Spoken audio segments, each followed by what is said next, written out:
I present to you the most hideous power supply ever made. The Aspire ATX AS 500 watt 12 volt. I guess it's so old that they still have to mention that it comes with an EPS 12 volt connector. This thing is absolutely hideous. I picked it up because it was super cheap and I was like, ooh, clear power supply. And it was only when I actually got it in person that it really sinks in just how hideous this thing is. Like most things in the early days of PC modding, it looks absolutely just absurd, but oh god, it's so much worse. It's so much worse. Green UV sensitive wire sleeve. It's got high-tech aluminum and a golden fan grill. Well, I have to give it credit. It comes with thumb screws to mount the power supply. That's really nice. As far as power supplies go, it's pretty useless these days. I mean, it's just got the older style 22-pin power connector, only a 4-pin EPS. I mean,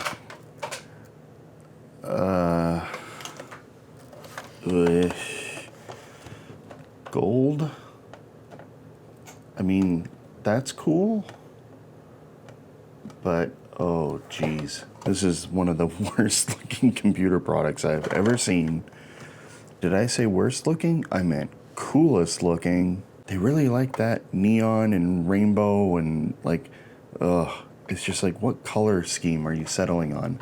There's a red PCB, you have the blue and kind of greenish olive heat sinks, and then you've got gold accents and more UV crap.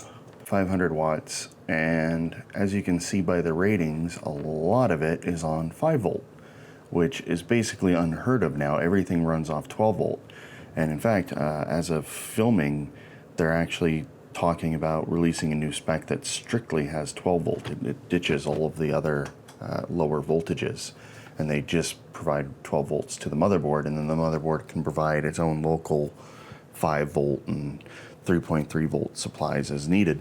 The available connectors are kind of hilarious. It has an older ATX power connector. It's a 20 pin. Then it's also got an AT power connector and a whole bunch of Molex. Not one single serial ATA, not a single SATA connector or anything like that. So I'm going to open this up, and even though it's clear, I mean, I'm still going to open it up and we'll take a quick look at it. I know it's broken, and I paid next to nothing for it. They said it worked, actually, when I bought this, but judging by the capacitors, I think it's just dead, and they managed to get one startup out of it, and then the caps died.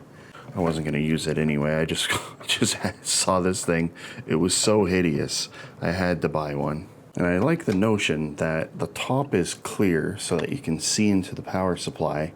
That would not fly these days, since most cases hide the power supply as much as possible. Back in the day, there weren't any power supply shrouds or anything. So you ended up showing off your absolutely freaking ridiculous looking power supply. From what I can tell, it's actually a fairly cheap power supply, just based on the components inside so far. So here's the top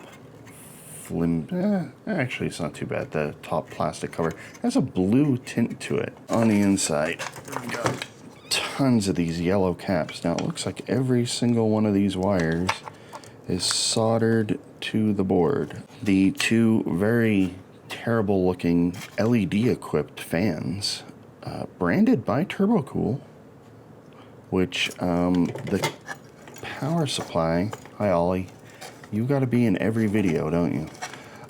Yeah, the power supply is branded Turbo Case, so I guess this is an offshoot of it. So at least there's very unsafe capacitor and a resistor on the input, which is funny because you can't get away with that now. You have to have heat shrink over these. There's no fan speed control in this other than this potentiometer, so whatever you've set this to, you better hope it doesn't get too hot. Each fan actually has 4 LEDs, which is actually the same as my much more advanced RGB fans in my computer right now. That was moderately annoying to take apart. The PCB is actually clipped in with these little metal clips that just kind of wedge into the extrusion. which makes it very annoying to unscrew. As soon as you start unscrewing it, it starts sliding around and everything.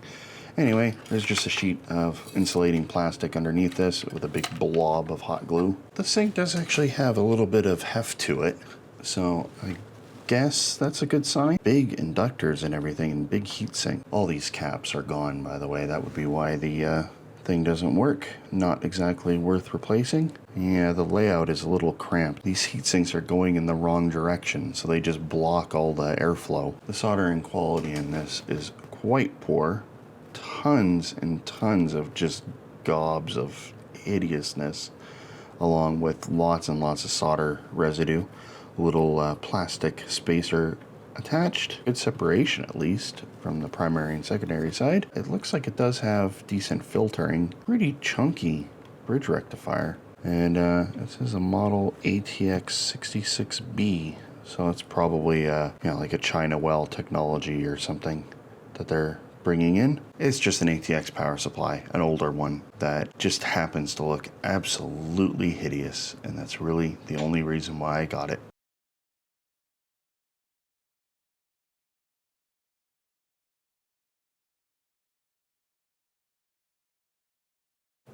What's up, Lee? Yeah. Want to bask in the sun?